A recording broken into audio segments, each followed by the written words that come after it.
This video contains news and analysis related to a recent terror attack in Kashmir. The content may include sensitive visuals and discussions that could be distressing to some viewers. Viewer discretion is advised. We strongly condemn all forms of violence and terrorism. The purpose of the content is solely to inform and create awareness based on verified reports. MDH chana masala এখন ছোলা হোক বা বরবটি দানা, সাদা চানা হোক বা কালো, সব রান্নাই হবে অসাধারণ। MDH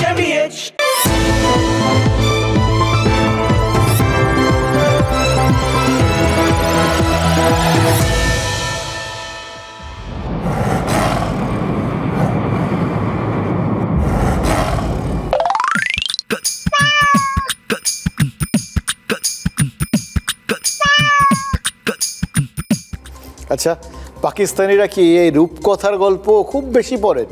আমার কিন্তু আজ রূপকথার একটা গল্প খুব মনে পড়ছে, জানেন তো? এদের দেখেই মনে পড়ছে। সে এক হিংসুটে রানী ছিল না, যে রোজ আয়নাকে জিজ্ঞেস করতো জগতের সব থেকে সুন্দরীকে। আয়না অন্য কারোর নাম বললেই সে হিংসায় জ্বলে পুরো একদম খাঁক হয়ে যেত। মানে তার চেয়ে সুন্দরী কেউ হতে পারে এটা মানতেই সে রাজি ছিল না। অপারেশন সিঁদুরের পর থেকে পাকিস্তানের হাল কিন্তু ওই হিংসুটে রানীর মতোই, জানেন তো? আমরা মানে ভারতীয়রা বারবার ওদের মুখের সামনে আয়না ধরছিলাম, বলছিলাম দেখো তোমাদের দৌড় কদ্দূর, ভারতীয় সেনার প্রত্যাঘাতে তোমাদের কিভাবে কোমর ভেঙে গেছে। মানতেই রাজি না।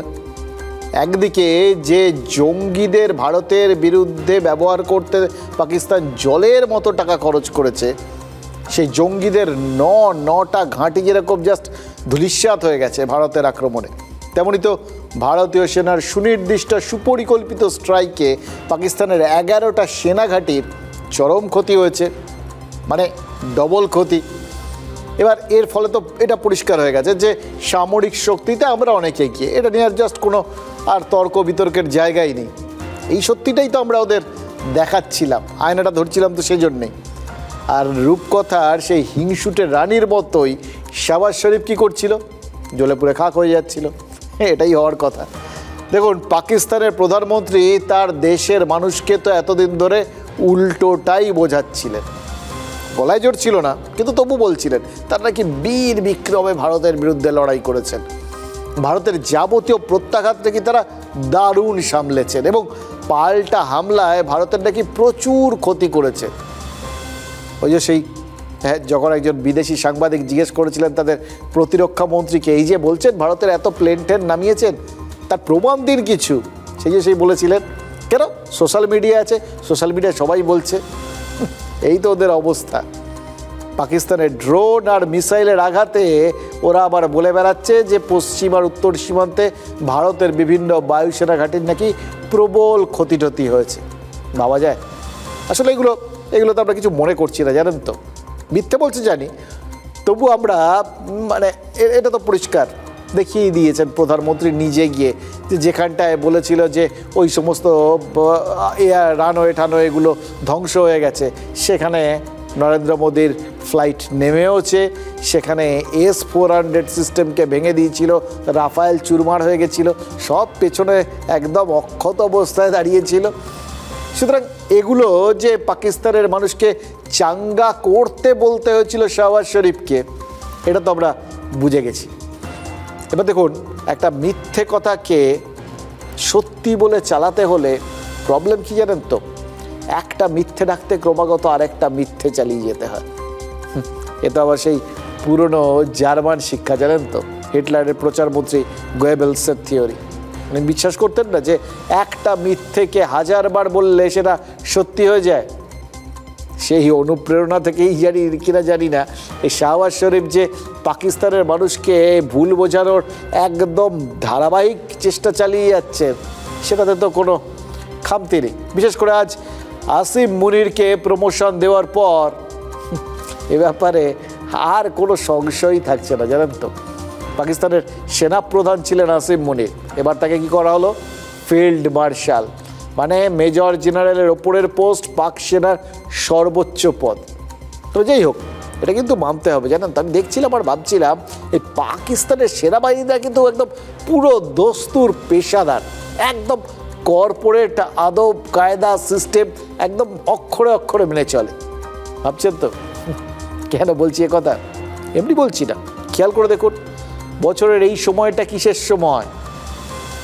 বছরের এই সময়টা সমস্ত কর্পোরেটে অ্যাপ্রাইজাল হয়, মানে সারা বছর কে কীরকম কাজকর্ম করেছেন তার হিসেব নিকেশ হয়, তারপর তার ভিত্তিতে প্রমোশন বা ইনক্রিমেন্ট হয়, মাইনে বাড়ে। আর বাজার খারাপ হলে অনেক সময় হয়ও না।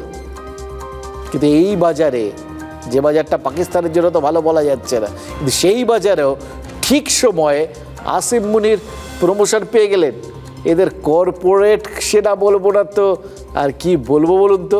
3 দিনের মধ্যে পাকিস্তানের কমপ্লিট সামরিক বাহিনী, আর্মি, নেভি, এয়ারফোর্স একভাবে তারা সারেন্ডার করলো ভারতের কাছে। তাদের আর্মি চিফ যে এত বড় বড় কথা বলে, যার জন্যে এই কনফ্লিক্টটা, আমি এটাকে ওয়ার বলি না, ইট ইজ এ কনফ্লিক্ট, এই 3 দিন 4 দিনের যে কনফ্লিক্ট হয়েছিল, এই আসিম মুনিরকে আজকে তাদের যে পাপেট প্রধানমন্ত্রী শাহবাজ শরীফ তাকে এলিভেট করলো to the rank of field marshal. এটা একদম পাল খিল্লো, মানে সত্যি হাসির। এর আগে পাকিস্তানের ফিল্ড মার্শাল কে হয়েছিলেন জানেন? জেনারেল আইয়ুব খান। 1959 থেকে 1967 পর্যন্ত পাকিস্তানের ফিল্ড মার্শাল ছিলেন তিনি। নিজেকে করেছিলেন, কিন্তু এই যে এই সময়কালটা এটা খেয়াল করে দেখুন, তার মধ্যেই তো 65 যুদ্ধ হয়েছে, আর ভারতের কাছে পাকিস্তান গো হারান হেরেছে। কিন্তু আইয়ুব খান তিনি বহাল তবিয়তে আরও ওই 65 পর আরও 2 বছর ফিল্ড মার্শাল থেকে গেছিলেন। কি মনে হচ্ছে জানেন তো? দেখে শুনে মনে হচ্ছে এই ফিল্ড মার্শাল হতে গেলে, মানে পাকিস্তানের ফিল্ড মার্শাল হতে গেলে ভারতের কাছে ওই যুদ্ধে হারাটা একদম মাস্ট। তাই আইয়ুব খানের পর আসিম মুনিরও প্রমোশনটা পেয়ে গেলেন। আর মুনিরকে প্রমোশন দিয়ে শাহবাজ শরীফ প্রমাণ করলেন যে ভগবান যুগে যুগে গোয়েবেলস পাঠায়েছ বারে বারে। গোয়েবেলস এই যুগে পাকিস্তানে জন্মেছেন, এটা নিয়ে আর কোনো সংশয় নেই, একদম গ্যারান্টেড। আর তাই দেখুন পাকিস্তান হারকে জয় হিসেবে লাগাতার প্রচার করতে চাইছে, গলা ভেঙে যাচ্ছে, জোর নেই, কিন্তু তাও বলে যাচ্ছে। মুশকিল কি জানেন?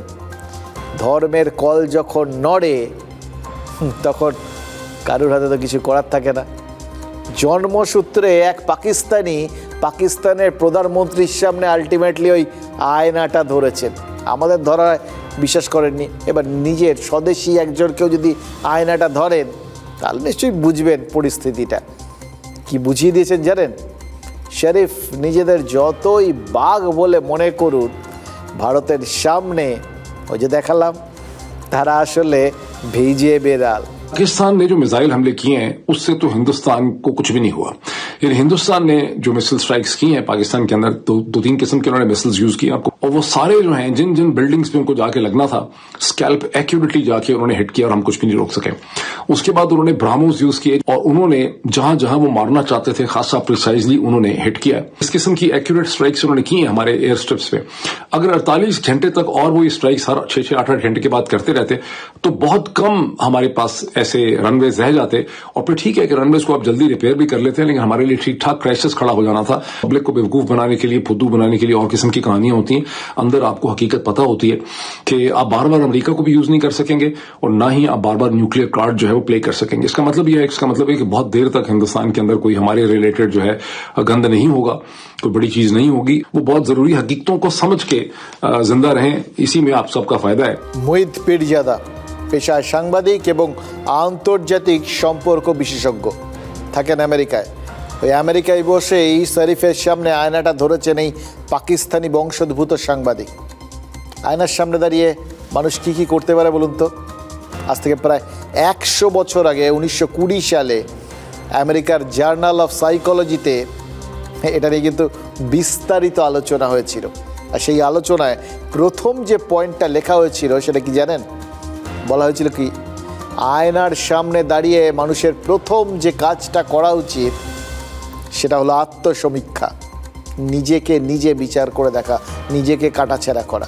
আমি কে, কি আমার সামর্থ্য, কোথায় আমার সীমাবদ্ধতা, কোথায় শক্তি, কোথায় দুর্বলতা, কিভাবে সেই দুর্বলতাকে অতিক্রম করা সম্ভব? আমি কি পারি? আমি কি পারবো? আমি কি চেষ্টা করছি? আয়নার সামনে দাঁড়িয়ে নিজেকে এই প্রশ্নগুলো ক্রমাগত নাকি করে যাওয়া উচিত। মুহিত পীরজাদা তো সেই প্রশ্নগুলোই পাকিস্তানের সামনে করলেন। প্রথমত, পাকিস্তানের সামর্থ্য কী? পীরজাদা সেই প্রশ্নটার উত্তর নিজেই দিয়েছেন। বলেছেন ওই ভারত 10ই মে যদি পাকিস্তানের কাকুতি মিনতি মেনে না নিত, যদি আর 48 ঘন্টা, বেশি না, আর 48 ঘন্টা ভারতীয় সেনা অপারেশন সিঁদুরের ওই যাবতীয় প্রত্যাঘাত চালিয়ে যেত, তাহলে কেঁদে কুল পেত না পাকিস্তান। তাহলে শুধু ওই 9টা জঙ্গি ঘাঁটি বা 11টা সামরিক কাঠামো নয়, মানচিত্রে যে পাকিস্তানকে দেখা যায় তার কতটুকু আস্ত থাকতো সেটা নিয়েই নাকি সন্দেহ তৈরি হয়ে যেত। আর দ্বিতীয়ত পাকিস্তানের কোথায় সীমাবদ্ধতা, সেটাও ওই সাফ দেখিয়ে দিয়েছেন পীরজাদা। বলে দিয়েছেন ভারতের প্রত্যেকটা ড্রোন, প্রত্যেকটা মিসাইল যেখানে লক্ষ্যবস্তুতে নিখুঁতভাবে আঘাত করেছে, সেখানে পাকিস্তানের হাতিয়ারগুলো ভারতের কোনো লক্ষ্যবস্তুতে আঘাত করা তো দূরের কথা, ধারে কাছেই ঘেঁষতে পারেনি।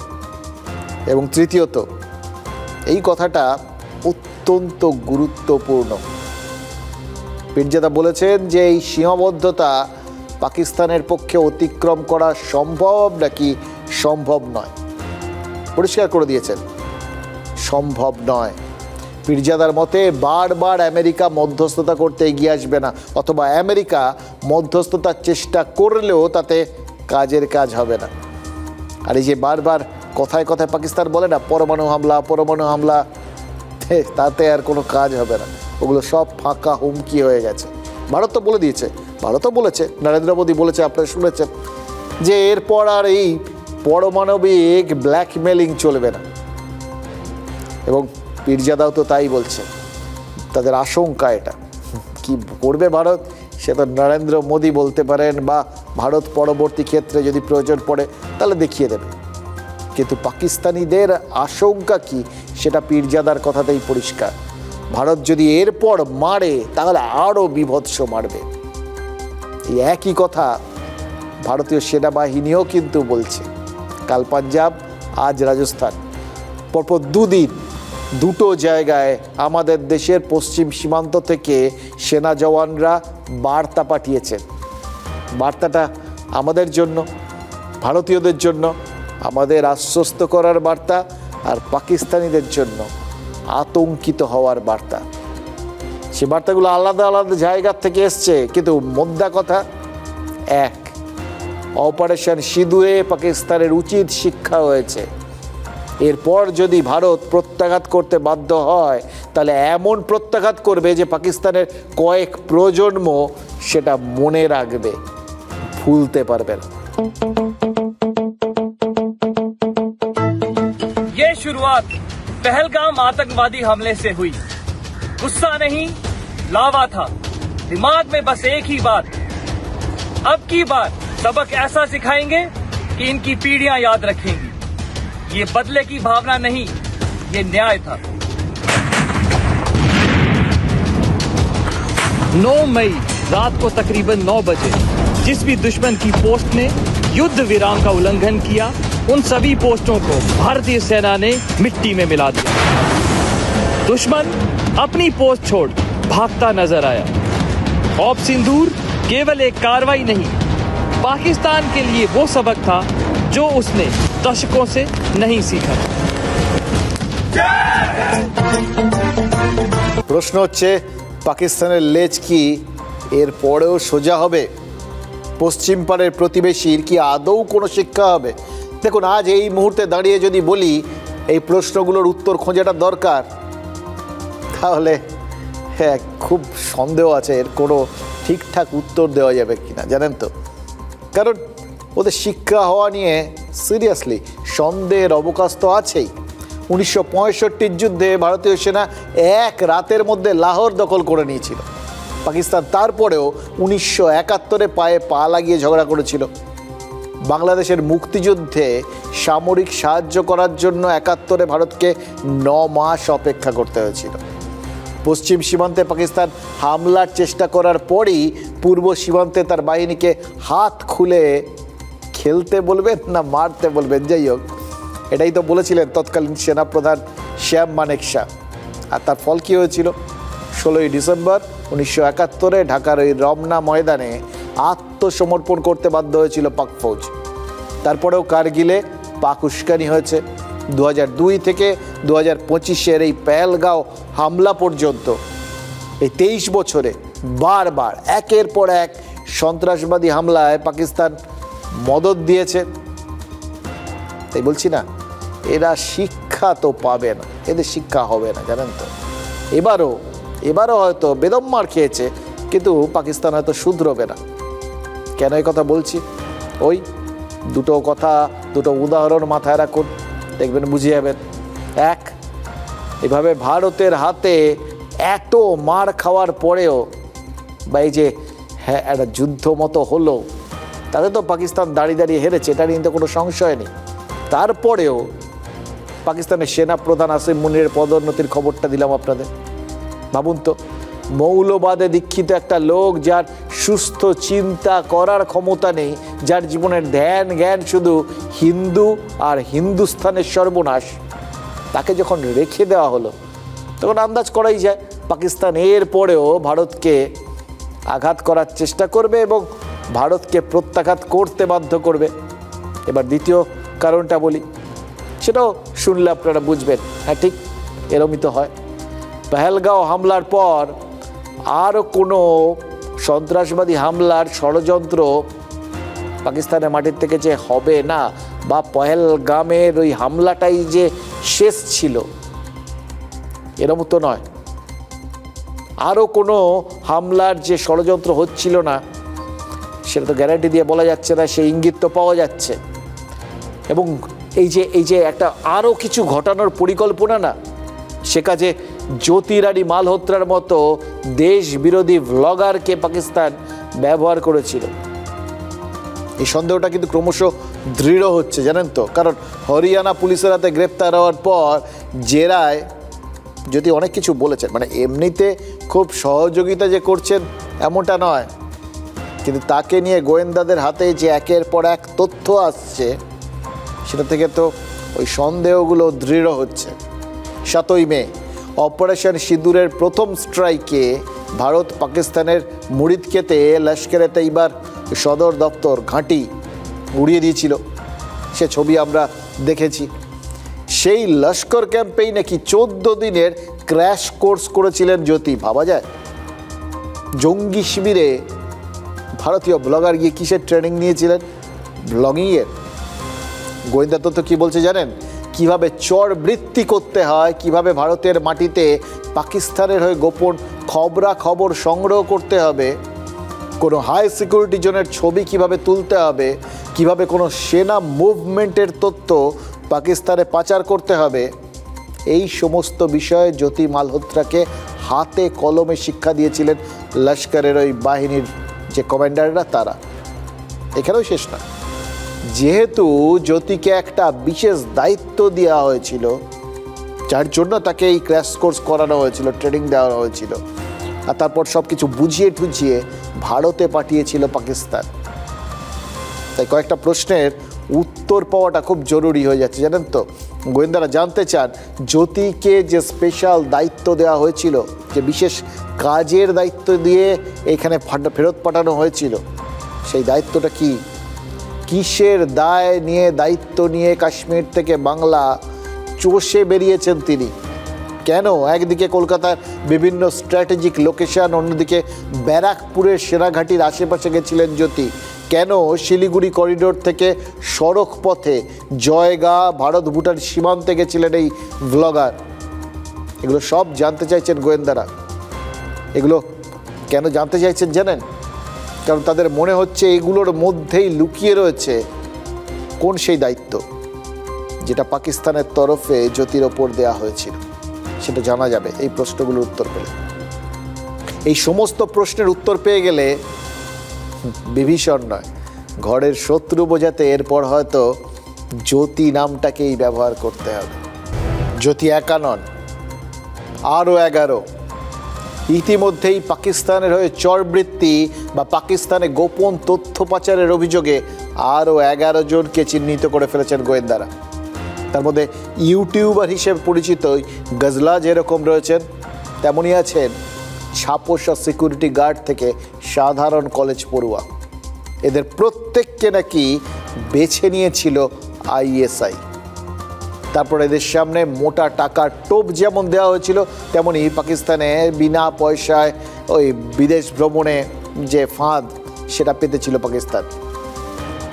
এবার প্রশ্ন হচ্ছে, ফাঁদ পাতলেই সবাই তাতে ধরা দিয়ে দেবেন কেন?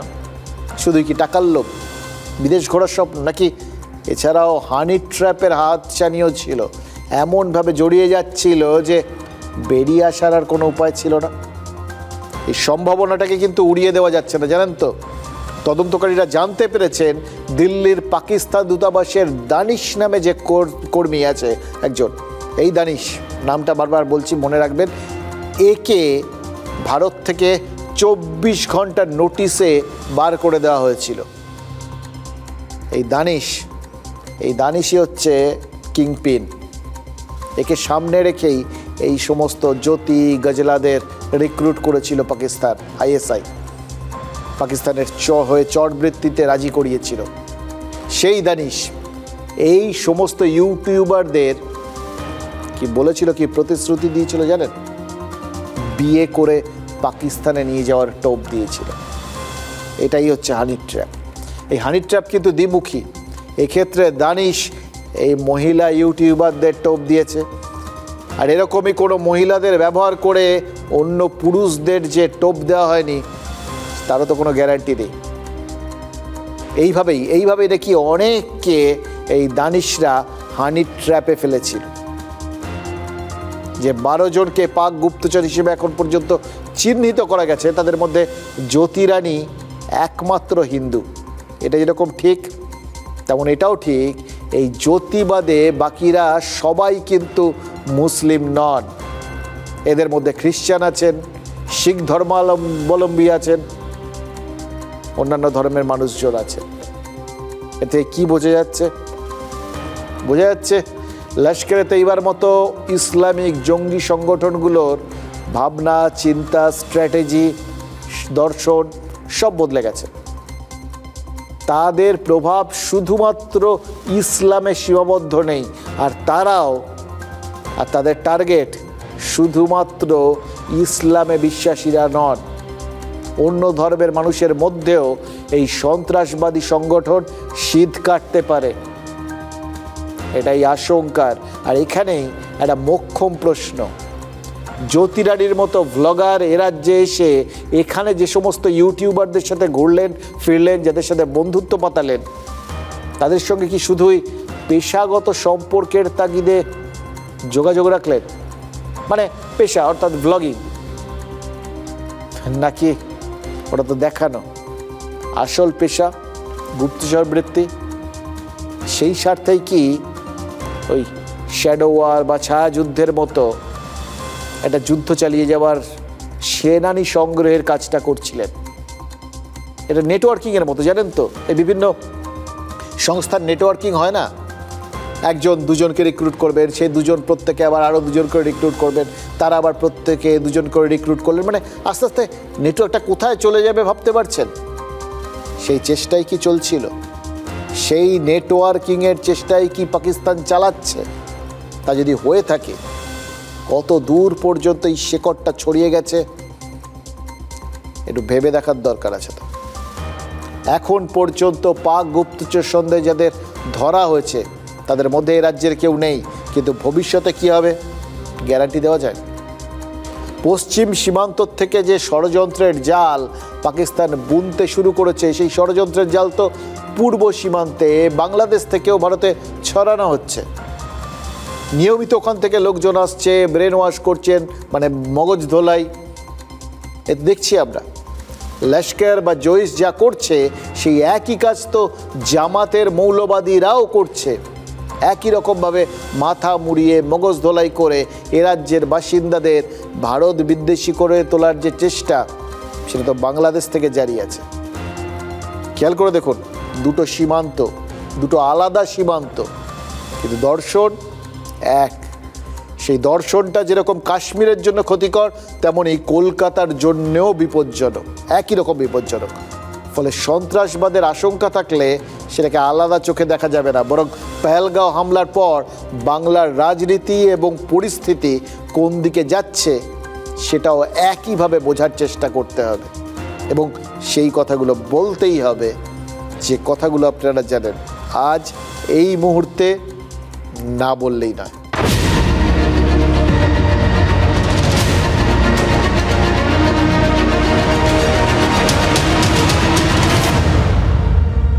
আচ্ছা, একটা কথা বলুন তো, মানে জাস্ট মনে হলো তাই শেয়ার করছি, তৃণমূলে কি স্বামী বিবেকানন্দ ভর করেছেন?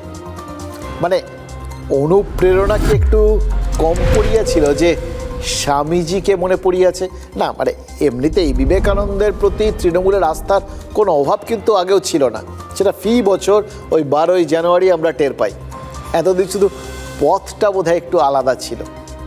এবার কি মনে হচ্ছে জানেন, এবার পথটাও অনুসরণের পালা। আহা, ভাবুন তো কি অসাধারণ রাস্তায় রাজনীতি চলার কথা ভাবছে, কিন্তু রাজনীতি যে রাস্তায় চলে সে রাস্তাটা কি আগের থেকে তৈরি থাকে, নাকি রাজনীতি সেই রাস্তাটাকে নিজের মতো করে এঁকিয়ে বেঁকিয়ে নেয়? এটা বড় প্রশ্ন। সে যাক, কিন্তু আমরা আসল রাস্তার কথাটাই ভাবি। সেই শিকাগো থেকে ফিরে স্বামীজি বলেছিলেন, সারা পৃথিবীকে ভারতীয় দর্শন বোঝালাম, কিন্তু নিজে কি ভারত মাকে জানার চেষ্টা করলাম? দেখুন, সংসদীয় প্রতিনিধি দল ভারতের অবস্থান বোঝাতে বিশ্ব দরবারে পৌঁছবে, ভারতের দর্শন বোঝাবে, ভারতের সাফল্য বোঝাবে, চিন্তা ভাবনা বোঝাবে, যেরকমভাবে স্বামীজি বুঝিয়েছিলেন। এবার সেই দলে তৃণমূলও আছে। একটু মন কষাকষি হলেও ফোনাফুনিতে মিটে গেছে। ফোন করেছিলেন কিরেন রিজিজু মমতা বন্দ্যোপাধ্যায়কে, এবং মমতা বন্দ্যোপাধ্যায় ইউসুফ পাঠানের বদলে অভিষেক বন্দ্যোপাধ্যায়কে পাঠাচ্ছেন গোটা বিশ্বকে বার্তা দিতে। কিন্তু যাওয়ার আগে, বিশ্বে পৌঁছানোর আগে তৃণমূল কাশ্মীরে পৌঁছচ্ছে। বিশ্ব দরবারে ভারতের অবস্থান বোঝানোর আগে ওই স্বামীজি যেরকম আক্ষেপ করেছিলেন, সেই আক্ষেপ থেকেই হয়তো শিক্ষা নিয়ে আগে তৃণমূল স্বচক্ষে ভারতকে দেখে নিতে চাইছে। বিশ্বের বিভিন্ন প্রান্তে যেতে হবে দেশের প্রয়োজনে, আর কাশ্মীরে ওটা বোধহয় রাজনীতির প্রয়োজনেই। কারণ সংসদীয় প্রতিনিধি দল বিদেশে দেশের সাফল্য তুলে ধরবে। এবার সেই দলে থেকে তো আর রাজনীতির কথা বলা যাবে না, তাই না? বলতে হবে দেশের সাফল্যের কথা। এবার দেশের সাফল্য মানে কি? দেশের সাফল্য মানে সরকারের সাফল্য। তাতে তো আখেরে বিজেপি তথা প্রধানমন্ত্রীরই ক্রেডিট। এবার এটায় না বলা মানে দেশের বিরোধিতা, আবার হ্যাঁ বলা মানে রাজনীতির 12টা। তাই হ্যাঁ, ওই হাতে রাজনীতির তাস রেখেই দেশের হয়ে ব্যাট চালাতে চাইছে তৃণমূল। আজ জানেন তো, তৃণমূল যে 5 জনের প্রতিনিধি দলের নাম জানিয়েছেন, মানে যার মধ্যে রাজ্যসভার সাংসদ ডেরেক ওব্রায়ান, মোহাম্মদ নাদিমুল হক, মমতা বালা ঠাকুর, সাগরিকা ঘোষ বা রাজ্যের মন্ত্রী মানস ভূঁইয়া, এরা যারা রয়েছেন আর কি, এদের মেন কাজটা কি? এরা জম্মু কাশ্মীরের শ্রীনগর, পুঞ্চ আর রাজৌরিতে যাচ্ছে। এই জায়গাগুলো কেন বাঁচা হচ্ছে? কারণ এখানে আপনারা জানেন, আমরা আপনাদের জানিয়েছিলাম, ওই পাক শেলিংয়ে ওপাশ থেকে গোলাগুলিতে বেশ কিছু ওখানে মানুষজন মারা গেছিলেন, ক্ষয়ক্ষতি হয়েছিল, এবং ওখানে পাকিস্তান কিন্তু বেছে বেছে সাধারণ মানুষকে টার্গেট করেছিল। এবার সেই জায়গাতে এই প্রতিনিধি দল যাচ্ছে। এর আগে আসামে যাওয়ার সময় মহুয়া মৈত্রদের বাধা দেওয়ার অভিযোগ উঠেছিল, ত্রিপুরাতেও একই অভিযোগ ছিল, কিন্তু এবার বোধহয় সেই সমস্ত অভিযোগ থাকবে না, অন্তত সেটাই আশা করা যেতেই পারে। এই মুহূর্তে যেরকম একটা সৌভ্রাতৃত্বের একটা বাতাবরণ তৈরি হয়েছে, নিশ্চয়ই অসুবিধা হবে না। আর তার আগে ভারতীয় দল যা বিশ্বকে, ওই ভারতের সংসদীয় দল আর কি, যেটা বিশ্বকে বার্তা দিতে যাবে, তাদের একটা দল কাল রওনা দিলেও তৃণমূল 23 তারিখের আগে যাচ্ছে না, মানে অভিষেক যাচ্ছে না 23 তারিখের আগে। তার মানে কাশ্মীরের দলীয় রিপোর্টটা হাতে পেয়েই তারপর সংসদীয় প্রতিনিধি দলের সঙ্গে বিমানে উঠবেন অভিষেক বন্দ্যোপাধ্যায়। এবার এই পর্যন্ত ব্যাপারটা ঠিকঠাক আছে, জানা দরকার। তো নিজের জানা থাকলে তবে তো বলতে সুবিধা হবে। প্রশ্নও একটা আছে, তৃণমূলের প্রতিনিধি দল কি কাশ্মীরে চক্ষুকর্ণের বিবাদ ভঞ্জন করতে যাচ্ছে? সবাই তো জানে কি হয়েছে, তারপরে যাওয়া মানে কি? কোথাও কি কোনো সংশয় আছে নাকি বিশ্বের জন্য এক আর দেশের জন্য মানে রাজনীতির জন্য আর এক বার্তা দেওয়ার তাগিদে স্বামীজি আজকের পরিস্থিতিতে প্রাসঙ্গিক হয়ে গেলেন? ভাবতে হচ্ছে, জানেন তো, ভাবতে হচ্ছে। কাশ্মীরে ওটা তৃণমূল কংগ্রেসের আবার নিজস্ব সিদ্ধান্ত, যে জায়গাটিতে অশান্তি, সাধারণ মানুষের দুর্ভোগ, যন্ত্রণা, সেগুলো খতিয়ে দেখতে তৃণমূল কংগ্রেসের নিজেদের একটা টিম মাননীয় মুখ্যমন্ত্রী দলনেত্রীর নির্দেশে কাশ্মীরের সেই এলাকাগুলিতে সেখানকার মানুষ যারা ভুক্তভোগী, যাদের ক্ষতি হয়েছে, যাদের বিপজ্জনক পরিস্থিতির জন্য জীবন যন্ত্রণা, তাদের অভিজ্ঞতা জানতে, পরিস্থিতি দেখতে তৃণমূল কংগ্রেসের টিম মমতা বন্দ্যোপাধ্যায় পাঠাচ্ছে। পুঞ্চ বা রাজৌরি ক্ষতিগ্রস্তদের ঘরে ঘরে কিন্তু সেনাও পৌঁছেছে। কেন্দ্র আর জম্মু কাশ্মীর সরকার প্রত্যেকটা নাগরিককে ভরসা জোগাতে কাজ করে চলেছে। আর ওখানকার স্থানীয়রা অসাধারণ, জানেন তো, নিজেদের খাদ্য, নিজেদের যাবতীয় যা কিছু সেগুলো আক্রান্ত পড়শিদের সঙ্গে ভাগ করে নিচ্ছেন। এটাই আমাদের ভারত, যে ভারতকে নিজের চোখে দেখেছিলেন স্বামীজি। কীভাবে জানেন? বলছি, আজকে সেই দেখাটার আরেকটা রূপ পেলাম, জানেন তো। আজ দেখলাম মুখ্যমন্ত্রী ওমর আবদুল্লাহ গান্ডেরওয়ালের ওই ক্ষীর ভবানী মন্দিরে পুজো দিলেন। সেই ক্ষীর ভবানী মন্দির যেখানে প্রথম কুমারী পূজা করেছিলেন স্বামীজি, তাও একজন মুসলিম কন্যাকে দেবীজ্ঞানে পুজো করেছিলেন।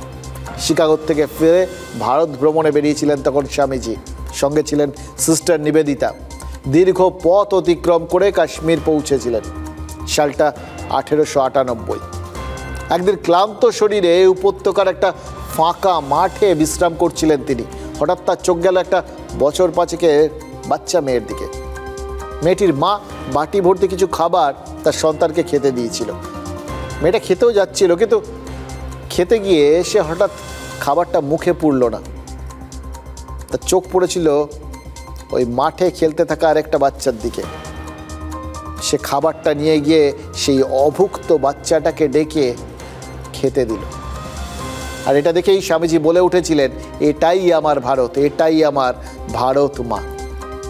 আজকের কাশ্মীরকে সেদিনই দেখেছিলেন স্বামী বিবেকানন্দ। আর তারপর তার উদ্যোগে এই কাশ্মীরের ক্ষীর ভবানী মন্দিরে কুমারী রূপে পূজিতা হয়েছিলেন সেই বাচ্চা মেয়েটি। যদিও শুরুতে বাধা এসেছিল, সেই সময় তো, আজ থেকে এত বছর আগে বাধা আসাই স্বাভাবিক ছিল। মুসলিম ঘরের মেয়েকে হিন্দু মন্দিরে ঢুকতে দিতে আপত্তি ছিল কাশ্মীরি পণ্ডিতদের একাংশের। সেই কাশ্মীরি পণ্ডিতদেরই তো প্রায় 92 বছর পর 1990-এর 19শে জানুয়ারি রাতারাতি এক কাপড়ে ওই উপত্যকা থেকে তাড়িয়ে দেওয়া হয়েছিল, হত্যা করা হয়েছিল নির্বিচারে। কেন জানেন? কারণ স্বামীজির দেখা সেদিনের ভারতকে সঠিকভাবে দেখে উঠতে পারিনি আমরা অনেকেই। স্বামীজি বলেছিলেন, তোমরা যাকে হিন্দু মুসলমান দেখছো, আমি তাকে আমার উমা দেখছি, আমার ভারত মাকে দেখছি। স্বামীজি সেদিনের সেই কুমারী পুজোটাকে না তাই দেশের ভবিষ্যতের পথ দেখানো একটা ইঙ্গিত বলতে পারে, জানেন তো। ওই রাস্তায় এগোনোর কথা ছিল, তো এগিয়েছি কি আমরা, নাকি কিছুটা হলো পথভ্রষ্ট হয়েছি? আমাদেরও কিন্তু আয়নার সামনে দাঁড়ানোর প্রয়োজন আছে। সেদিন ক্ষীর ভবানীর হিন্দু মন্দিরে এক মুসলিম কন্যাকে পুজো করেছিলেন একজন কায়স্থ হিন্দু। আর সেই কায়স্থ হিন্দু অর্থাৎ স্বামীজিকে পুজোর উপকরণ সাজিয়ে দিয়েছিলেন কে? একজন আইরিশ খ্রিশ্চান, যার নাম ছিল মিস মার্গারেট ওরফে সিস্টার নিবেদিতা। ভাবুন তো, যে উপত্যকায় ধর্ম বেছে বেছে হিন্দুদের মারা হলো, সেখানে 138 বছর আগে প্রকৃত ভারতের এই ছবিটা এঁকে দিয়েছিলেন স্বামীজি। দেরিতে হলেও আজ হয়তো সেই উপলব্ধিটা ওমর আবদুল্লাহর হয়েছে, জানেন তো। পেহেলগাঁওতে বেছে বেছে হিন্দুদের হত্যা করা হয়েছে, আর তাই তিনি নিজে মুসলিম হয়েও হিন্দু মন্দিরে গিয়ে যে পুজো দিলেন, তাতে কি অন্য ধর্মের প্রতি সহনশীলতার বার্তাটাই তুলে ধরলেন কাশ্মীরের মুখ্যমন্ত্রী। এটা দেখেই আমার ওই নিউজিল্যান্ডের এক সময়ের প্রধানমন্ত্রী জেসিন্ডা আর্ডার্নের কথা মনে পড়ে যাচ্ছে, জানেন তো। 2019 সালে নিউজিল্যান্ডের ক্রাইস্ট চার্চে সেখানে মসজিদে হামলা হয়েছিল, অনেকে মারা গেছিলেন। একজন খ্রিস্টান হয়েও তিনি হিজাব পরে ওই আক্রান্তদের প্রতি সহমর্মিতা জানাতে মসজিদে গেছিলেন সেদিন। ধর্মের বেশে অধর্মের মেঘ যখন দেখা দেয়, তখন কিন্তু আরেকটা ধর্মের আশ্রয় নিতেই হয়, জানেন তো। সেই আশ্রয়কারী ধর্মটা কি জানেন? মানবতা। এটাকে তো আজকের দিনে আর অস্বীকার করার কোনো উপায় নেই, তাই না? কিন্তু ওই যে বললাম, আমরা মাঝে মধ্যেই পথভ্রষ্ট হই, স্বামীজির দেখানো পথটাকে দেখেও দেখতে পাই না, কারণ রাজনীতি আমাদের দেখতে দেয় না। তাই সংসদীয় প্রতিনিধি দল গিয়ে যেমন বিভিন্ন কিছু দেখবে ঠেকবে, সেটা নিয়েও একটা রাজনৈতিক চিন্তা ভাবনা, সংসদীয় দলের বিদেশ যাওয়া নিয়েও সেরকম রাজনৈতিক টানাপোড়েন। আমরা কি সত্যি এক হতে পারছি? মুখে এক হওয়ার কথা বললেও মনে মনে কি এক হতে পারছি? ভাবুন তো একবার। টিম যাচ্ছে, ডেলিগেশন যাচ্ছে কাশ্মীরে, কিন্তু মমতা বন্দ্যোপাধ্যায় আপনি মোথাবাড়ি আর মুর্শিদাবাদে কি পাঠিয়েছিলেন? ঠিক যেরকম কাশ্মীরে আমাদের কাশ্মীরি পণ্ডিতদের দেখে দেখে চিহ্নিত করে তাদেরকে খুন করা হয়েছিল, কাশ্মীর থেকে বিতাড়িত করা হয়েছিল, ঠিক সেইভাবে বিভিন্ন সময় বিভিন্ন জায়গায় একটা এমন মনোভাব দেখাচ্ছে অ্যাজ ইফ একমাত্র বিরোধী দল তৃণমূল। এটা হলে বিজেপির সুবিধে হয়, যে বিজেপি চায় তৃণমূলকে বিরোধী দল হিসেবে দেখাতে। সমঝোতা এবং বিবাদ এই দুইয়ের মধ্যে একটা রাজনীতির খেলায় তৃণমূল চলে। কিন্তু আগে মুর্শিদাবাদে পাঠাক, কাশ্মীরে ওখানে গিয়ে কি হবে? মারা গেছে তো গোটা ভারতবর্ষের বিভিন্ন জায়গায়। কাশ্মীরে তো এখন কেউ নেই সেই পরিবারগুলো, যারা 26 জন যে মারা গেছে, একজন নেপালের নাগরিক, বাকি 25 জন ভারতবর্ষের নাগরিক, তাদের 3 জনের বাড়ি হচ্ছে পশ্চিমবঙ্গে। সেখানে যেতে হবে। তো পেহেলগাঁওয়ে গিয়ে কি হবে? আগে মুর্শিদাবাদে একটা টিম পাঠাতে বলুন, যে তাকে সেখানে টিম পাঠাবে না তৃণমূল কংগ্রেস। কি বুঝলেন? রাজনীতি আবার আড়মোড়া ভাঙতে শুরু করেছে, আর এই রাজনীতিকে আমরা তো হারে মজ্জায় চিনি। আগ্রহ এটা নিয়েও ওই যাবতীয় কিছু তো থাকছে ভেতরে, না? ভাবনা চিন্তাগুলো মাথায় রয়েছে, রাজনৈতিক ভাবনা মাথায় নিয়েই তো, এই রাজনীতি মাথায় নিয়েই তো অভিষেক বন্দ্যোপাধ্যায় সংসদীয় দলের সঙ্গে বিদেশ সফরে যাচ্ছে। কি ভূমিকা পালন করবেন, কি বলবেন, ফিরে এসে কি জানাবেন, এইগুলো নিয়ে কিন্তু আমাদের একটা আগ্রহ রইল, জানেন তো। আসলে দেখুন, দলকে না জানিয়েই ইউসুফ পাঠানকে বেছে নিয়েছিল কেন্দ্র। তৃণমূল জানিয়ে দিয়েছিল তারা কোনো প্রতিনিধি পাঠাবে না। এটা বলতেই পারে, সত্যি তো, একটা দল থেকে কে যাবে না যাবে সেটা কেন্দ্রীয় সরকার বা কেন্দ্রীয় শাসক দল তারা কেন ঠিক করবে, এটা তারা ভাবতেই পারে। তারপর কেন্দ্রীয় মন্ত্রী কিরেন রিজিজুর নিজে যখন মমতা বন্দ্যোপাধ্যায়কে ফোন করেন, তখন গোটা ব্যাপারটাকে সলভ হয়ে যায়। মমতা বন্দ্যোপাধ্যায় জানিয়ে দেন যে সংসদীয় দলের হয়ে বিদেশ সফরে যাবেন অভিষেক। এবার পররাষ্ট্র বিষয়ক স্ট্যান্ডিং কমিটির বৈঠকে কাল ছিলেন অভিষেক। এবার এইটা যদি হয়, তার মানে সংসদীয় দলে তিনি অটোমেটিক চয়েস হওয়ার কথা। আর সেটা যদি হয়, তাহলে তৃণমূলের অভিযোগটা নেহাত অমূলক নয়। তাদের যার যাওয়ার কথা ছিল তার বদলে অন্য কাউকে বাছা হয়েছে, বলতেই পারেন তারা। কিন্তু বিষয়টা কি জানেন? সামরিক সংকটের সময় সংসদীয় দলের প্রতিনিধি বাছাই অনেক সময় প্রথা মেনে হয় না। সংকটকাল তো, আমাদের দেশে শেষ সামরিক সংকট হয়েছিল 1971 সালে। এই কার্গিল যুদ্ধের সময়ও একটা দীর্ঘ সীমান্ত বরাবর যুদ্ধ পরিস্থিতি সৃষ্টি কিন্তু হয়নি, একটা জায়গায় আটকে ছিল। তাই কেন্দ্রীয় সরকার নিয়ম ভেঙেছে না ভাঙেনি তা নিয়ে রাজনৈতিক বিতণ্ডা চলতে পারে, কিন্তু কোনো মীমাংসায় পৌঁছানোটা জাস্ট সম্ভব না, প্রয়োজনও নেই। কি দরকার এখন এই সমস্ত ভাবার? বিষয়টা মিটে গেছে, দেশ নিয়ে কোনো বিতর্ক তৈরির কোনো জায়গাই নেই। কিন্তু নতুন একটা বিতর্ক তো তৈরি হয়েছে। অভিষেক বন্দ্যোপাধ্যায় কাল স্থায়ী কমিটির বৈঠকে পেহেলগাঁও নিয়ে কয়েকটা জোরালো প্রশ্ন করেছেন। যারা গণহত্যা করেছে তারা কোথায়? তারা পাকিস্তানে পালিয়েছে নাকি তাদের নিকেশ করা হয়েছে? ডোনাল্ড ট্রাম্প যে উপযাজক হওয়ার চেষ্টা করছেন, কৃতিত্ব নেওয়ার চেষ্টা করছেন, এটা তো আমরা স্বীকার করি না, এটা তো অনভিপ্রেত। সেজন্য রাজনৈতিকভাবে বা আন্তর্জাতিক রাজনীতি আর কি ক্ষেত্রে, বা যেটাকে কূটনীতিক বলে, কূটনৈতিক স্তরে আমেরিকাকে অসন্তোষের কথা জানানো কি হয়েছে নাকি হয়নি? আসলে দেখুন, স্ট্যান্ডিং কমিটির সদস্যরা কড়া প্রশ্ন করে সরকারকে চাপে রাখবেন, সেটাই কাঙ্ক্ষিত। কিন্তু সেই প্রশ্নগুলো সংসদে জমা পড়ার আগে সংবাদ মাধ্যমের প্রতিনিধিরা জেনে যাবেন, এটা বিধিবিরুদ্ধ বলে আবার সরব হয়েছে বিজেপি। কি মুশকিল বলুন তো। আমরা শুধু কি দেখছি, ওই বললাম, রাজনীতি আস্তে আস্তে স্বমহিমায় ফিরছে। ভারতবাসীর কথা বলুন, ভারতের কথা বলুন, আবার ওরকম এমন কোনো প্রশ্ন না তুলে দেন যেরকম বলছেন আপনারা, যেটা নাকি উনি কমিটির মিটিংয়ে তুলেছেন, সেটা বাইরে আসার কথা না। কমিটির মিটিং হচ্ছে কনফিডেন্সিয়াল, নিয়ম হচ্ছে যতক্ষণ না পর্যন্ত সেটা লোকসভায় পেশ হচ্ছে ততক্ষণ পর্যন্ত সেটা কনফিডেন্সিয়াল থাকে। উনি মনে করে থাকেন যে উনি এই ধরনের প্রশ্ন করে from sources, from coat unquote sources বলে আপনি যদি এই কোয়েশ্চেনগুলোকে খাইয়ে দেন, তাহলে আমি বলবো স্পিকার মহোদয়, ইমিডিয়েটলি অভিষেক ব্যানার্জির ওপর অ্যাকশন নেওয়া হোক। কারণ স্ট্যান্ডিং কমিটির কথাবার্তা বাইরে আসা যায় না, it is not allowed till it is tabled in the parliament. সুতরাং আপনি যেটা করছেন, দিস গোজ अगेंस्ट ল, আপনার উপর অ্যাকশন নেওয়া হোক। অভিষেক বন্দ্যোপাধ্যায় আরো বলছেন পায়েলগাঁওয়ে হত্যা করেছিল জঙ্গিরা, তারা কোথায় গেল? ওরা মাসুদ আজহারকে ফোন করলে পেয়ে যাবে, ও তো একা বেঁচে আছে, বাকি সব মারা গেছে। মাসুদ আজহারকে ফোন করতে বলুন, নাম্বার আছে, যদি নাম্বার না থাকে ফিরাজ হাকিম দিয়ে দেবেন। রাজনীতি তার লাইন ধরে নিয়েছে। এই ইউসুফ পাঠানকে নিয়েই দেখুন না কি হচ্ছিল আর এখন কি হচ্ছে। 2024-এ তাকে প্রার্থী করা নিয়ে কতই না কটাক্ষ করেছে বিজেপি, বহিরাগত, হ্যান ত্যান, এই সমস্ত।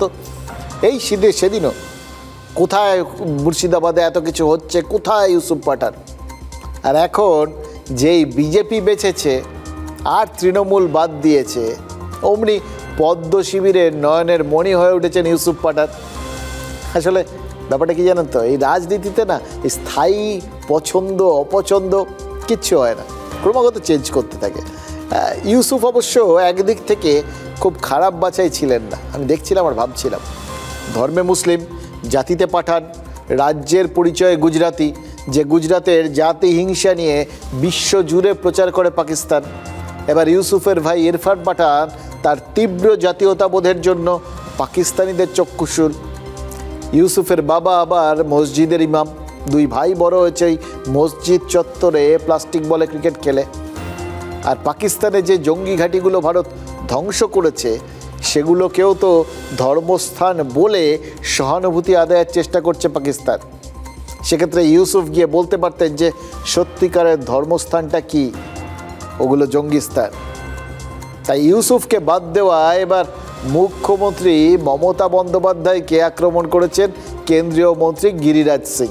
तो बांग्लादेशी घुसपैठियों के लिए कॉरिडोर बनाए ना और कहें कि मेरे रहते हुए कौन बांग्लादेशी को निकालेगा, यही उनका राष्ट्रभक्ति है। সেফ করিডোর জঙ্গিদের জন্য, এসো ওখান থেকে, এসো থাকো এখানে, আমি তোমার সমস্ত ডকুমেন্টস বানিয়ে দিচ্ছি, তোমাদের কেউ ডিস্টার্ব করবে না, পুলিশকে বলা আছে, তোমরা এখানে শুধু একাধিক জায়গায় গিয়ে ভোটটা দেবে। আমাদের পাশেরই রাজ্য ঝাড়খণ্ড, ঝাড়খণ্ডের মুখ্যমন্ত্রী বলেছে যে অনুপ্রবেশ যদি দেখতে হয়, আপনারা আমাকে বলছেন জামাইটোলার কথা বলছেন, যান পশ্চিমবঙ্গে দেখুন কিভাবে বাংলাদেশিদেরকে মমতা বন্দ্যোপাধ্যায় ঢুকিয়েছে।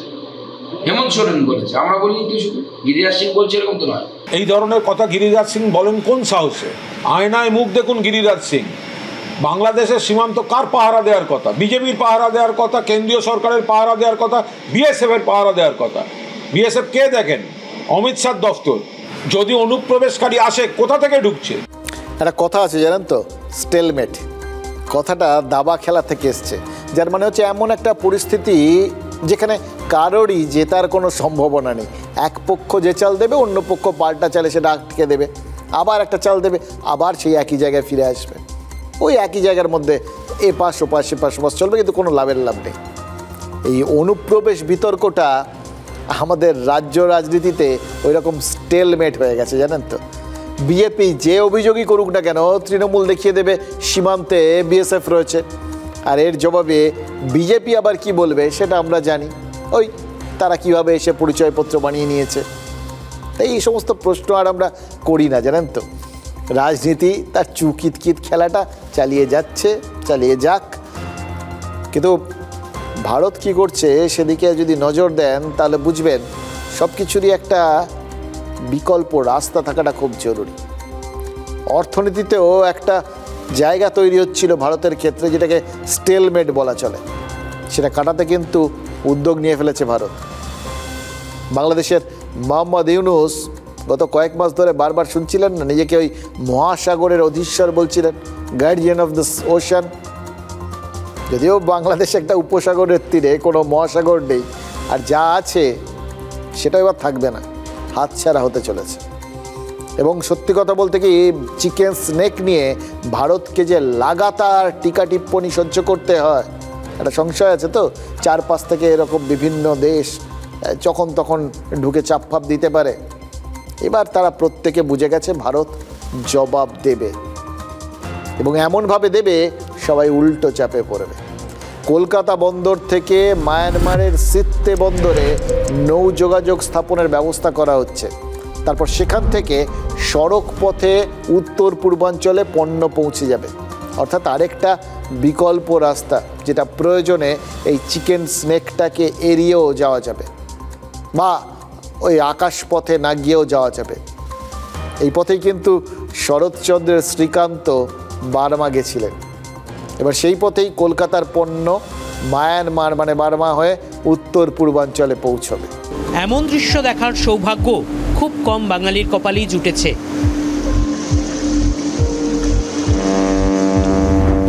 কারণ গঙ্গা নদী যেখানে বঙ্গোপসাগরে মেশে, সেখানে কতজনই বা পৌঁছতে পারে? ওই রুটে তো কারোর তেমন যাতায়াতই নেই। তবে এবার সময় বদলাতে চলেছে। কলম্বাস ভারতে পৌঁছতে চেয়ে আমেরিকা পৌঁছে গিয়েছিলেন। ভাস্কো ডা গামা সমুদ্রপথে পৌঁছেছিলেন কালিকট বন্দরে। सिलचर से शिलोंग, शिलोंग से सिलचर हमारे नॉर्थ ईस्टर्न सेक्टर में एक बहुत बड़ा project high speed corridor highway का मेघालय और आसाम को जोड़ता हुआ वो अप्रूव हुआ है। बहुत बड़ा प्रोजेक्ट है। 22,864 करोड़ रुपीस का इसका एस्टिमेटेड कॉस्ट है। 166 किलोमीटर्स 4 लेन एक्सेस कंट्रोल्ड, बहुत इम्पोर्टेंट।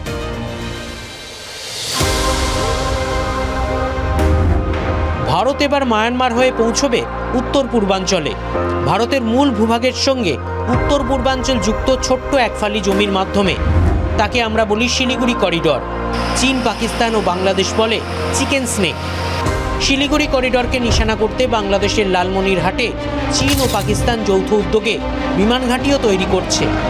বন্যা বা অন্যান্য বিপর্যয়ের কারণেও উত্তর পূর্বাঞ্চলের সঙ্গে সড়ক যোগাযোগ ক্ষুণ্ণ হয়। ফের যোগাযোগ চালু করতে অনেক দিন লেগে যায়। তাই এবার বিকল্প বন্দোবস্ত। মেঘালয়ের শিলং থেকে অসমের শিলচর পর্যন্ত হাই স্পিড সড়ক তৈরি হবে, যার দৈর্ঘ্য হবে 167 কিলোমিটার, যার কাজ ইতিমধ্যেই শুরু হয়ে গিয়েছে। সেই সড়কই গোটা উত্তর পূর্বাঞ্চলের ধমনী হিসেবে কাজ করবে। তার সংযোগকারী সড়ক মিজোরামের ওপর দিয়ে এসে শেষ হবে মায়ানমার সীমান্তে। মায়ানমারের কালেতোয়া পালেতোয়া হয়ে সড়ক পৌঁছবে সিটওয়ে বন্দরে। এই সিটওয়ে বন্দরেই কলকাতা বন্দর থেকে জলপথে পণ্যের জাহাজ গিয়ে আনলোড হবে। প্রকল্পের প্রয়োজনে মায়ানমারের সিটওয়ে বন্দরের পরিকাঠামোগত উন্নয়ন করা হচ্ছে, যা গোটা দক্ষিণ পূর্ব এশিয়ার নৌ বাণিজ্যেই ইতিবাচক প্রভাব ফেলবে। ভূ রাজনৈতিক দিক দিয়ে বঙ্গোপসাগরের জলবায়ু বদলে যেতে চলেছে ভারতের এই সিদ্ধান্তে। প্রকল্পটির নাম দেওয়া হয়েছে কালান্দাল মাল্টি মোডাল ট্রানজিট ট্রান্সপোর্ট। এই সিত্তে বন্দর মায়ানমারের রাখাইন প্রদেশে অবস্থিত। সেখানে কাদের বাস ছিল? রোহিঙ্গাদের। সেখানে মানবিক করিডোর করতে চায় রাষ্ট্রপুঞ্জ আর মোহাম্মদ ইউনূস। তাতে ভারতের কোনো অসুবিধা হওয়ার কথা নয়, যদি না এই রোহিঙ্গাদের ব্যবহার করে ভারতের পণ্য চলাচলে অসুবিধা তৈরির চেষ্টা করা হয়। সেটা যদি করা হয় তাহলে নিশ্চিন্ত থাকতে পারেন ওই রাখাইনেও ওই বাহাওয়ালপুর বা মুরিদকে তৈরি করা হয়ে যাবে। যাই হোক, এসব তো এখন সবাই বুঝে গেছেন। ঘটনা হচ্ছে চট্টগ্রাম বন্দর উত্তর পূর্ব এশিয়ার সঙ্গে ভারতীয় উপমহাদেশকে যুক্ত করছে। সিত্তে বন্দর ধীরে ধীরে বড় হয়ে উঠলে চট্টগ্রাম নিভে যাবে, বাংলাদেশের শিবরাত্রির সলতে নিভে যাবে, কলকাতা বন্দরের গুরুত্ব বাড়বে। এবার কলকাতাকে ঘিরে বাংলার অর্থনীতিতে অক্সিজেন আসবে, আর বাংলা উপকূলে আরও বন্দর তৈরির চাহিদা বাড়বে। বিশাখাপত্তনম চেন্নাই বন্দরের সক্রিয়তা বাড়বে। বাংলাদেশ তাদের কি অবস্থা হবে বলুন তো? ভারতের পণ্যবাহী জাহাজ দিয়েই তো সমুদ্রপথে বাংলাদেশ অবরুদ্ধ হয়ে যাবে। এবার এই পণ্যবাহী জাহাজের সুরক্ষায় নিশ্চয়ই ভারতীয় নৌসেনা কিংবা উপকূল রক্ষা বাহিনী কোনো একটা ব্যবস্থা করবে। তাহলে ইউনুসের জন্য পড়ে রইলটা কি? এই জন্যই থাইল্যান্ডে নরেন্দ্র মোদী সতর্ক করে দিয়েছিলেন, বাড়াবাড়ি করো না, ফল ভালো হবে না। কিন্তু মুশকিল হচ্ছে কারা যেন ধর্মের কথা শোনে না, জানেন তো? এত বড় দেশ ভারত, শুধু কি ওই মিসাইল আর ড্রোনের ওপর নির্ভর করে চলে নাকি? তাদের অনেক রকম স্ট্র্যাটেজি থাকে। পাকিস্তান তার সন্ত্রাসের বাস্তুতন্ত্র নিজে যদি ধ্বংস না করে, ভারত কি করেছে ভুলে যান, যা করবে তাতে শুকিয়ে মরবে। এখন এটা পরিষ্কার হয়ে গেছে। বাংলাদেশের মানুষ কি ভাবছে? বাংলাদেশ নদীমাতৃক দেশ, ভারত কত জল আটকাবে ভাবছে তো? কে বলেছে আটকাবে? ভারত তো যেটা আটকানোর সেটা আটকে দিয়েছে। বাণিজ্য বন্ধ, এখনও চাল ডালের ট্রাক আটকানো হয়নি, তার কারণ বাংলাদেশ এখনও পুরোটা পাকিস্তান হয়নি। ওয়ার্নিং এটা। আস্ফালন করলে পাকিস্তানের যেরকম হয়েছে সেরকম বাংলাদেশেরও ক্ষতি। কাউকে হাতে মারা হয়েছে, কাউকে ভাতে মারা হবে। কারণ আকাশ সীমা যদি বন্ধ করে দেওয়া হয় তাহলে বাংলাদেশে কোনো আন্তর্জাতিক বিমান যেতে চাইবে না। আর বঙ্গোপসাগরের বন্দোবস্ত সে তো হয়েই গেছে। তার মানে একটাও বুলেট খরচ না করে বাংলাদেশকে চেপে দিতে পারে ভারত। তাই বোধহয় ভারতকে ওই সিদ্ধান্ত পুনর্বিবেচনা করার অনুরোধ জানিয়েছে ইউনুস প্রশাসন। ভারতবর্ষ থেকে এই রিয়াকশন ছিল না, কিন্তু ইউনুস যখন চায়নাকে দিয়ে আমাদের বাংলাদেশ গার্মেন্ট ইন্ডাস্ট্রি মেনলি, এবার সেখানে আমাদের যে প্রোডাক্টগুলো যায়, সুতো থেকে শুরু করে যে বাকি যে মেটেরিয়ালগুলো যায়, সেই সমস্ত র মেটেরিয়ালগুলো যাতে না যেতে পারে। ইনফ্যাক্ট হচ্ছে আমাদের যে খাদ্যদ্রব্য, চাল অবধি ইম্পোর্ট অনেক এটা করেছে, ধীরে ধীরে কমাচ্ছিল এবং করে দিয়েছে। এবং এই জায়গাটা চায়নাকে এই জায়গাটাতে ইউনুস করে দিয়ে, এবং চায়না সস্তায় কাঁচামাল দিয়ে তারা করে ইন্ডিয়াকে ব্যবসায়িকভাবে ক্ষতি করার জন্য তারা এটা করেছে। দেখুন, অপারেশন সিঁদুরের সময় নিরপেক্ষ থাকার সুযোগ ছিল। বাংলাদেশের সংবাদ মাধ্যম খুল্লা পাকিস্তানকে সমর্থন করেছে এবং পাকিস্তানের ওই মিথ্যেগুলোকেই ফুলিয়ে ফাঁপিয়ে প্রকাশ করেছে। কেন? কারণ ইউনুস প্রশাসন সেটা করতে বাধ্য করেছে। কেন বাধ্য করেছে? কারণ ইউনুস কর্মসংস্থান তৈরি করতে পারেননি, দেশকে গণতন্ত্রের রাস্তায় নিয়ে যেতে পারেননি, বরং বাংলাদেশ মৌলবাদের রাস্তায় হাঁটছে, বিশ্বের মৌলবাদী দেশগুলোর সাথে হাত মেলাচ্ছে। ভাবছেন তো এদের আসল প্ল্যানটা কি? প্ল্যানটাও তো পাকিস্তানেরই দেখিয়ে দেওয়া। পারভেজ মুশারফ পাকিস্তান মুসলিম লীগ কোয়ামিকে সামনে রেখে তারা ক্ষমতায় রেখেছিলেন, তাদের পেছন থেকে নিয়ে সরকার চালাতে। ইমরান খানকেও তো রিগিং করে জিতিয়ে এনেছিল সেনা, শরীফ আর ভুট্টোদের হাতে যাতে ক্ষমতার হ্রাস না যায় সেটা নিশ্চিত করতে চেয়েছিল। আবার যখন প্রয়োজন পড়েছে সেই রিগিং করেই ইমরান খানকে হারিয়ে দিয়েছে যাতে শরীফ ক্ষমতায় বসে। বাংলাদেশে এই মোহাম্মদ ইউনুসও তো ক্ষমতায় থেকে যেতে চান, সম্ভবত রাষ্ট্রপতি হই। এবার সরকারে আসবে সেক্ষেত্রে জামাতপন্থী জাতীয় নাগরিক পার্টি, তাদের সামনে রেখেই তো একটা নির্বাচনের নামে প্রহসন হবে, তাই না? কিন্তু এর ফাঁকে একটা বিপদ হয়ে গেছে, জানেন তো? এখন আবার আস্তে আস্তে জনপ্রিয়তম দল হয়ে যাচ্ছে আওয়ামী লীগ। কারণ গত 9 মাসে ওই বিপ্লব, বিদ্রোহ টিদ্রোহ যা ভেবেছিলেন তারা, তারপর সন্ত্রাসের রাজত্ব চলছে। এখন সবাই ভাবতে শুরু করেছেন এর থেকে তো হাসিনা ভালো ছিলেন, তাই হাসিনার দলকে বেআইনি ঘোষণা করেছে ইউনুস সরকার। এবার হাসিনার দলের নেতাদের গ্রেফতার করানো হবে, তারপর যাবজ্জীবন বা ওই পাকিস্তানের স্টাইলে চললে গুম খুন। মুজিব হত্যার 4 দিন পর ঢাকা জেলে ঢুকে আওয়ামী লীগ নেতাদের খুন করা হয়েছিল। দেড় দশক আগে হাসিনার জনসভায় গ্রেনেড হামলা হয়েছিল, কিন্তু আওয়ামী লীগকে তো মুছে ফেলা যায়নি, তাই না? ইউনূস প্রশাসনের টার্গেট, এখন তারা অ্যাটাক চলছে। মুজিবের বায়োপিকে হাসিনার চরিত্রে অভিনয় করেছিলেন নুসরত ফারিয়া, চেনেন আপনারা, কারণ তিনি পশ্চিমবঙ্গে এসে অনেক সিনেমায়, টালিগঞ্জের অনেক সিনেমায় অভিনয় করে গেছেন, চেনা মুখ। সেই নুসরত ফারিয়াকে পরশু মিথ্যে মামলায় গ্রেফতার করা হয়েছিল। এমন মামলায় গ্রেফতার করা হয়েছিল যে দুদিনও তাকে আটকে রাখা যায়নি, আজ জামিন পেয়ে গেছেন তিনি।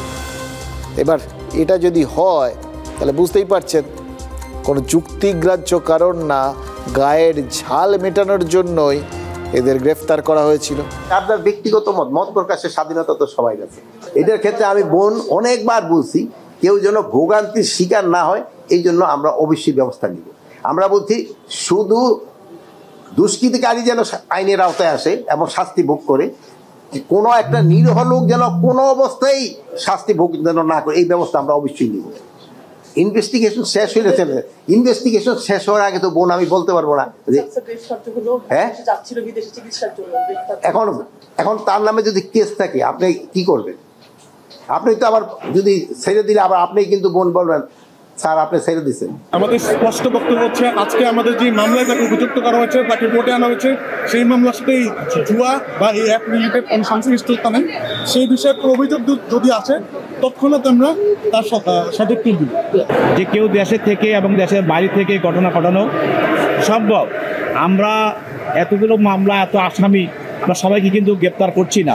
যাদেরকে আমরা এই ঘটনার সঙ্গে সম্পৃক্ত পাচ্ছি, তাদের জড়িত থাকার বিষয়টা নিশ্চিত হচ্ছি, তাদেরকে আমরা শুধু গ্রেপ্তার করছে। সব দেখে শুনে কি মনে হচ্ছে জানেন, এই মুহূর্তে তো পাকিস্তান আর বাংলাদেশ ভাই ভাই তারা বলে, আর আমাদের মনে হচ্ছে একই মুদ্রার এপিঠ আর ওপিঠ। কি অদ্ভুত মিল দেখুন। পাকিস্তানের সেনাপ্রধান নিজেই নিজেকে ফিল্ড মার্শাল বানিয়ে দিয়েছেন, মানে আছেন সরকার, শাহবাজ শরীফের সরকার, নামেই থাকার মতো, যা বলে দিচ্ছে তাই করছে, যার জন্য ওখানকার মানুষজন আশঙ্কায় ভুগছে যে আবার না মার্শাল ল চালু হয়ে যায়। আর বাংলাদেশের মানুষ কি চাইছেন জানেন তো? এখন মার্শাল ল চালু হোক, কারণ ওখানকার সেনাপ্রধান ওয়াকারুজ্জামানের ওপর তাদের একটু ভরসা রয়েছে যে এই ভদ্রলোক অন্তত ঠিকঠাক করবেন, এই সরকারের থেকে তো বেটার করবেন। বাংলাদেশের মানুষ অধৈর্য হয়ে পড়ছেন, তাই যে কেন সেনাপ্রধান ক্ষমতা দখল করছেন না, কেন মার্শাল ল চালু হচ্ছে না। একদিকে আশঙ্কা আর আরেকদিকে আকাঙ্ক্ষা, দুটোই মার্শাল ল। এই দুই প্রতিবেশী, মুদ্রার এপিঠ আর ওপিঠ, ভাই ভাই, তাদের মধ্যে অমিল যেটুকুনো সেটুকুনি কিন্তু এই জাস্ট এই মার্শাল ল চাওয়া আর না চাওয়ার মধ্যে।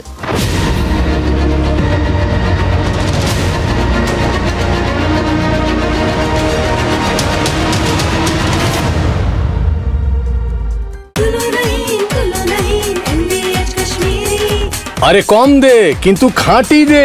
MDH কাশ্মীরি লাল লঙ্কার গুঁড়ো। MDH